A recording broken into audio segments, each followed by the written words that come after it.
In a world chasing complexity, we uncover a timeless truth. The simplest path is the most divine.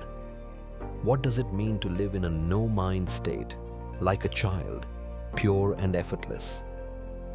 From the innocence of Lord Shiva to the wisdom of Ashtavakra, simplicity is not weakness. It's the doorway to strength and divine wisdom. Through heart-touching stories and soul-awakening insights, we journey from simplicity to ease to God. Are you ready to let go of struggle and embrace effortless joy? Stay tuned. This satsang may just change how you see life forever. Today's satsang is on the subject of simplicity and effortlessness. If simplicity comes into your life, and you reach the state of effortlessness, then you can understand that you have reached the door of the Lord. Jesus Christ has said in very pure words that only the one who becomes as simple as a child can reach my door. When you become simple, you will descend into truth. There will be truth in your life. There will be love in your life, and love will bring devotion. When truth, love, and devotion are present in your life, then you have indeed reached the door of the Lord. But bringing simplicity into life is not so easy until you become pure and clean in your mind, your thoughts, and your emotions. Until then, simplicity does not come. Simplicity is the reflection of the Lord. Children naturally have simplicity, and they also have truthfulness. If you look into the eyes of a child, you will only see simplicity. You will feel the very presence of simplicity. Simplicity means that you are in a no-mind state. The mind is what confuses you. When you are in simplicity, you live according to your consciousness, that is your no-mind state. A child also lives in a no-mind state, but the child is in ignorance. When a person comes into the no-mind state and also into the state of wisdom, that is a truly great state. This is the innocence of life. We call Lord Shiva Bholinath, the innocent Lord, for this very reason, because he is supremely simple. If you offer even 2 leaves to him with love, he is pleased. For him, there is no fixed ritual of worship. For him, love and devotion are the highest state. And when love and devotion are there, wisdom naturally follows. This itself is the form of simplicity. Through simplicity, you can worship Shiva. Lord Shiva is so simple that he even wears a serpent around his neck, yet he is fully aware and in the no-mind state. When needed, he can even drink poison. His wish is for the welfare of the world. When no one came forward to help the gods and demons, Lord Shiva, in his simplicity, came and consumed the poison for them. It is because of this simplicity that there are more temples dedicated to him than to anyone else in the world. Through simplicity, you can attain God very quickly. To understand simplicity, I will try to explain with a small story.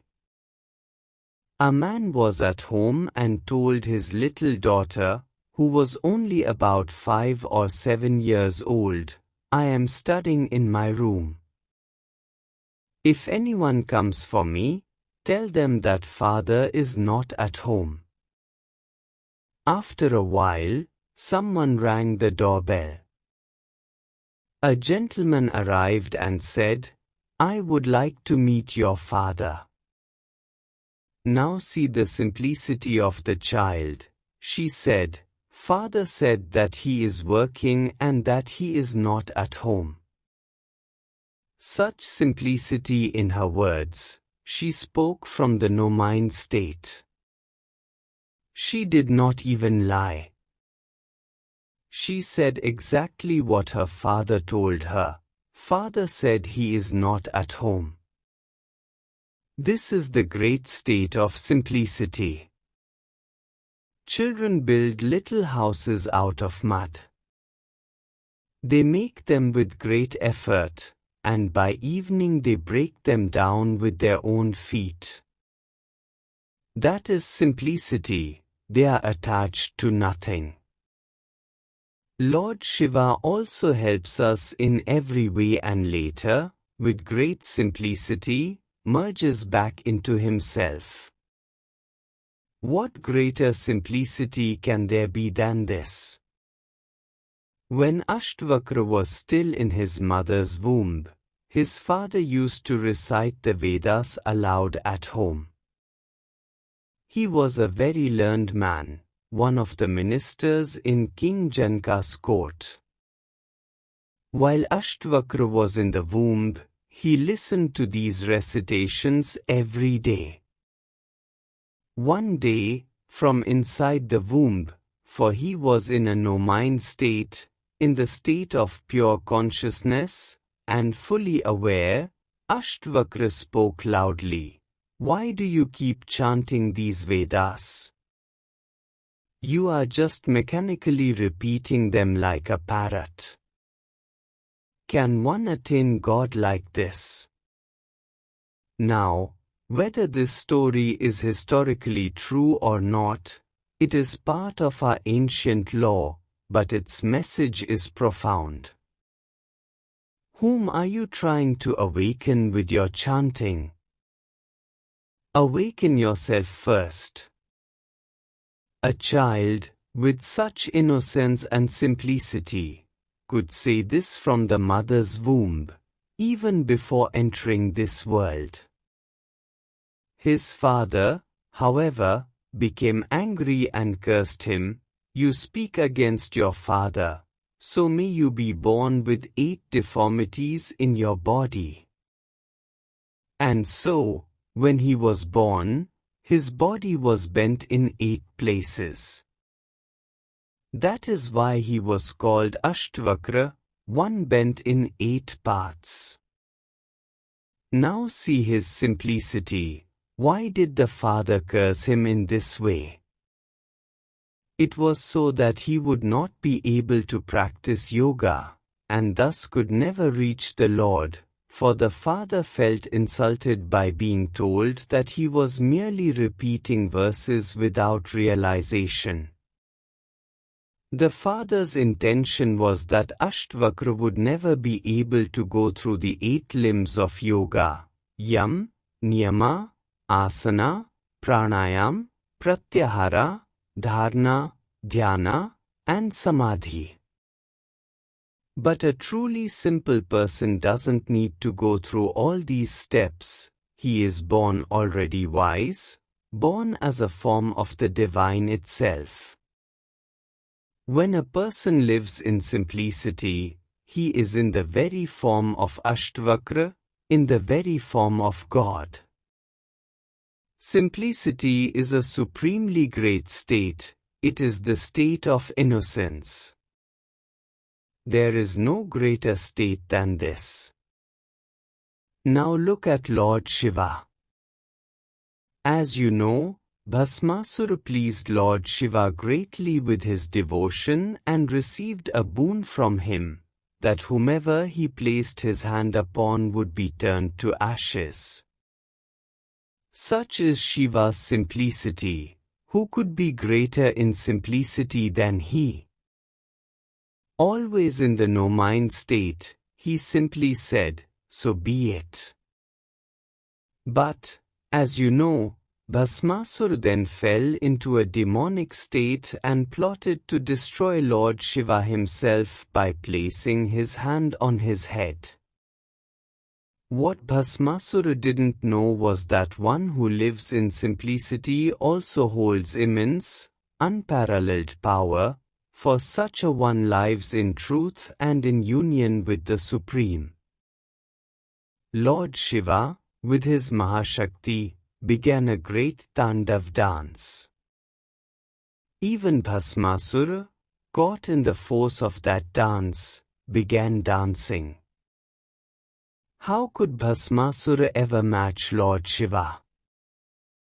In the dance, Lord Shiva placed his own hand on his head, and Bhasmasura, imitating him, placed his own hand on his head, and thus burned himself to ashes.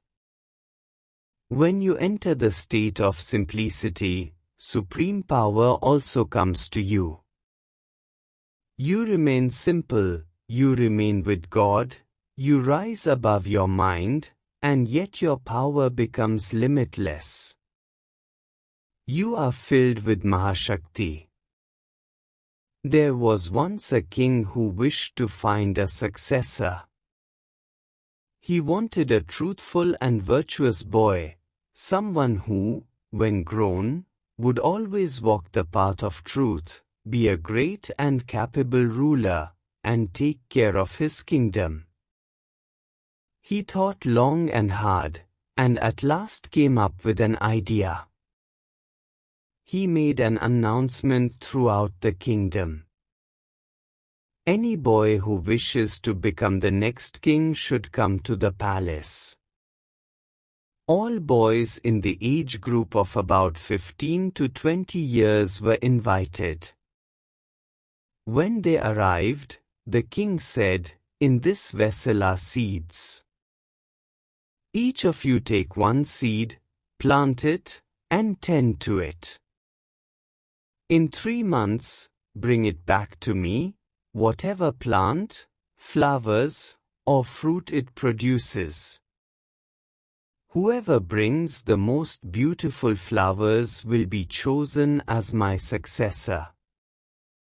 All the boys took a seed each and went home. One boy also took a seed, planted it in a pot, added fertilizer, watered it, and cared for it diligently, but the seed never sprouted. He became quite worried. As the 3 months were nearly over, he said to his mother, "Mother, did I make some mistake?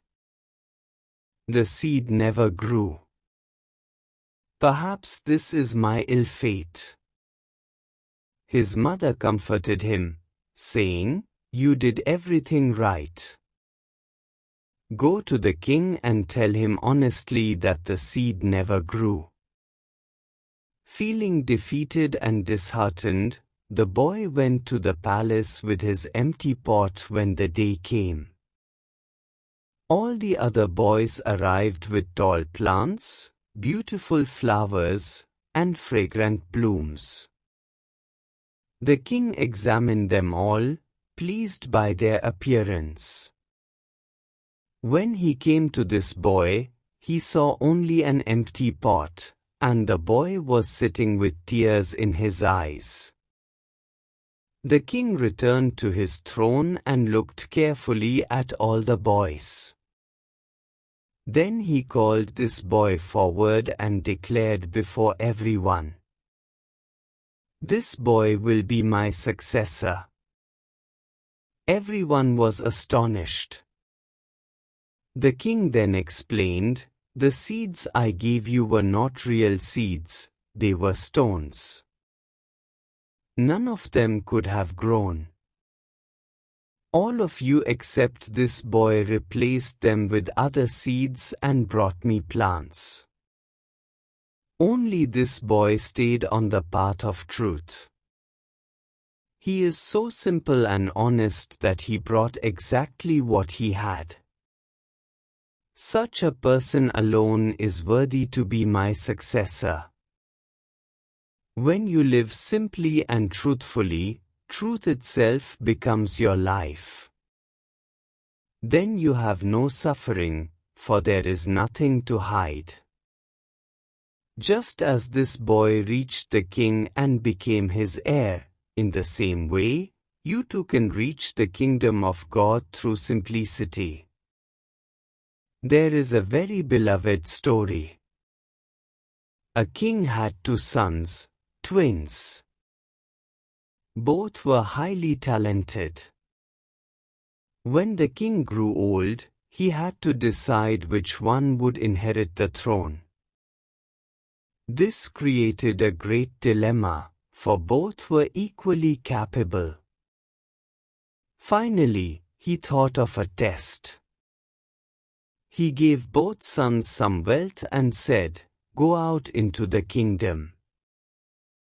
When you grow older, you must visit the various cities of the realm.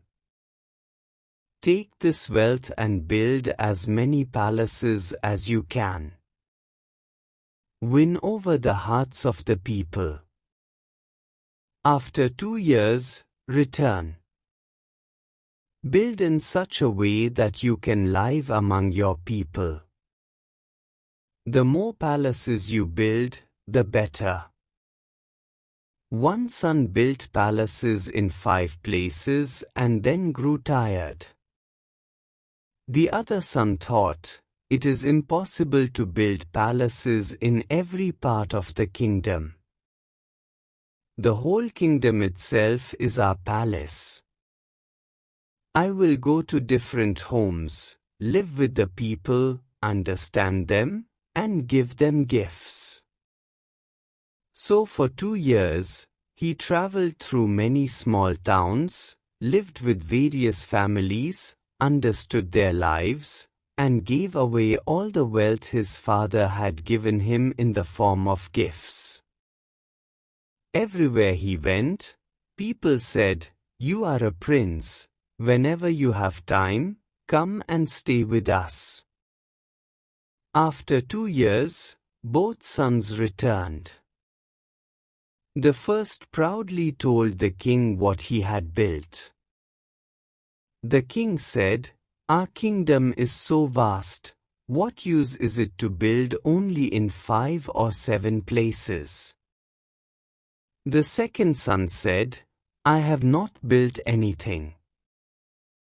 I have shared my love with the people, and now I can live anywhere. I have invitations from all over the kingdom. You wanted me to build homes so I could live anywhere, and now the entire kingdom is my home. I can go wherever I wish and be welcomed." This son had won over everyone through love, while the other relied only on intellect. Love is where natural ease or sahajta resides. One who is at ease will naturally have love, and through love, one can go anywhere in the world. It is through love that devotion is attained. And when you meet everyone with love, your knowledge will also grow. You will become a great person. The world can only be won through love, otherwise, it is impossible to conquer it. Love comes from a natural, effortless feeling or sahaj bhavna. When love comes, wisdom follows, intelligence follows. After that comes another stage, the person, by being natural and simple, enters the state of effortlessness. A person who lives in simplicity is like a corpse or shav. When a corpse is placed in water, it does not sink, it floats. In the same way, when you become simple, you become natural, you become effortless. And in that effortlessness, you can go anywhere, nothing can stop you. When you reach such an effortless state, you experience joy in every situation. It is like learning to drive a car. At first, you are thinking about where to press the brake, where to press the clutch, and you keep it all in your mind. But when you learn naturally, everything becomes simple. You no longer have to think about when to accelerate or when to brake. You have moved from simplicity into effortlessness. Now you drive joyfully, effortlessly. In the same way, Lord Shiva does everything in simplicity, and afterward, he enters the state of natural ease. When he plays in divine love with Parvati, he is so natural and effortless that he loses all sense of time. 2 days may pass, 4 days may pass, he remains in the state of samadhi, bathed in the rays of infinite love. Even if Brahma and Vishnu are waiting outside for him, he has no awareness of it. For whoever reaches natural ease will eventually become effortless. Simplicity, in its depth, transforms you into this effortless state, so effortless that whatever you are doing, you feel joy in it. And when you are in the state of joy, you are with the Lord. When you are with the Lord, all kinds of divine powers naturally come to you, because whatever you do with ease. Simplicity was your first form, now it has become your effortless form. Once, Lord Shiva wanted to meet Parvati. Their son, Ganesha, did not allow him to enter. In his simplicity, Shiva removed Ganesha's head with ease. It was his natural action in that moment. When Parvati came and saw, she said, "What have you done?" Now, one who is effortless has the supreme power of God within, so he placed the head of an elephant upon Ganesha. Such was his great power. When you live simply, you become natural. When you become natural, supreme power, Mahashakti, awakens within you. You no longer need to struggle in your actions, you become the very form of the Supreme itself. A very sweet incident comes to my mind. There was a king who was trying to find the right person to appoint as his minister. The person had to be one of great wisdom and discernment. This was the essence of his test. So, after consulting with learned men, the king devised a unique method. A special door would be built that could only be opened based on a number code. Whoever wished to become the minister would have to enter a large chamber, stay there, study whatever they wished, and whoever came out first after opening the door would be appointed minister. 4 young boys from the kingdom came forward. The king placed all 4 of them inside the room. They brought with them large books to read and study the methods of unlocking the door, how to combine the numbers, what techniques to use.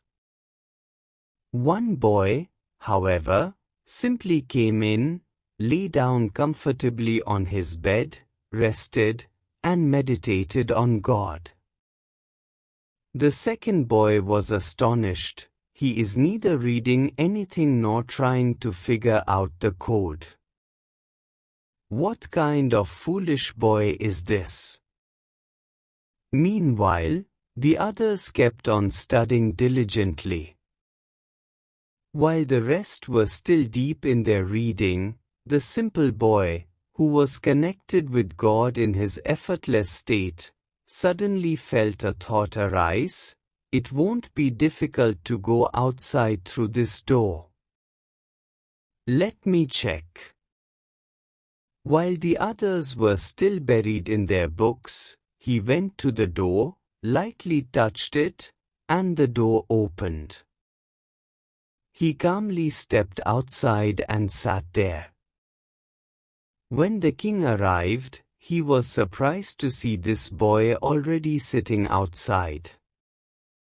The other boys were equally astonished. How did he open the door? The boy replied, I didn't do anything. When I was in meditation, the Lord gave me a signal that the door was not locked at all. You can simply go outside. Following the Lord's hint, I stepped out. The king, too, was amazed. The truth was, the door had never been locked. It was left open intentionally to see who possessed the real wisdom and discernment to realize it. And only one could truly open such a door, the one who, by entering a no-mind state and merging with the divine, could receive the thought of the truth. In the end, the king appointed this boy as his minister, recognizing his discernment. The boy had simplicity. He had effortlessness. And in that effortless way, he had done everything. It was in simplicity that Meera, out of love, even drank poison. Socrates too drank poison. This only happens when a person reaches the peak of love and naturally enters the state of sahajta, effortlessness. Sahajta itself is the form of the divine. It is the final summit of love. Nothing, not even poison, can harm love. Even the world itself becomes nectar. When you come into simplicity, divine knowledge reveals itself. It comes on its own. That is when Rabindranath wrote the Gitanjali. That is how our great scriptures were written. They were written in simplicity, with God's grace, because those people were simple, true, and genuine. Truth itself is the form of God. When truth comes, simplicity follows naturally. In that simplicity, great scriptures were written. The words of Guru Nanak too were revealed to him in simplicity. All our Upanishads were composed in simplicity. They revealed themselves, and they hold such depth that even today we cannot fully comprehend them. If, in life, we become simple, when a person becomes simple, he also becomes effortless. He enters a no-mind state. Here, no mind does not mean the mind ceases to exist, it means one rises far above the mind. A child too lives in a no-mind state, but that is not a state of knowledge. When a mature person comes into no mind, it is a state of wisdom. In that wisdom, no effort is required, everything comes naturally. When this state comes, devotion arises from love. And in the form of devotion, your consciousness, your Kundalini energy, will pass through all the chakras and come to the Agya chakra. There, its power will continue to grow, and gradually, When simplicity reaches its peak and the reservoir of the power of knowledge overflows, that energy will pass through your Sahasrara chakra, merging into the divine, into the cosmos. You will enter nirvikalpasamadhi, and you will attain Brahmagyana. All of this begins with simplicity. When a person is in simplicity, he is utterly pure. He dwells in truth. No kind of negative force can pull him down. And when truth has come, truth is the form of God. That is why it is said, satyamshivamsundaram, the truth, godliness, and the beauty. Satyamshivamsundaram is, in essence, another form of simplicity and effortlessness. Just as satyamshivamsundaram brings us into a great state and unites us with God, in the same way, if we live in simplicity, effortlessness will come on its own. When simplicity and effortlessness come together, then no work in the world remains impossible for us. Everything becomes possible. When truth is in every particle of you, you can never truly be in suffering. Truth, devotion, and love naturally become your life.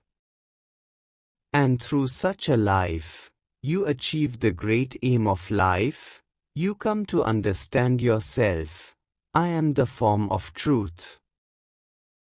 Truth is love, truth is power, and truth is nectar. The one who has tasted it finds even the whole world to be nectar. So in life we should take this vow, to remain in simplicity. By living in simplicity, everything will happen in simplicity. Everything will become effortless for us, because we have never placed obstacles in anyone's life. We are simple.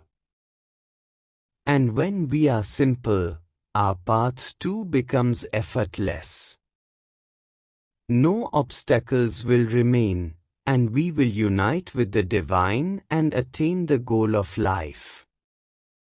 Thank you.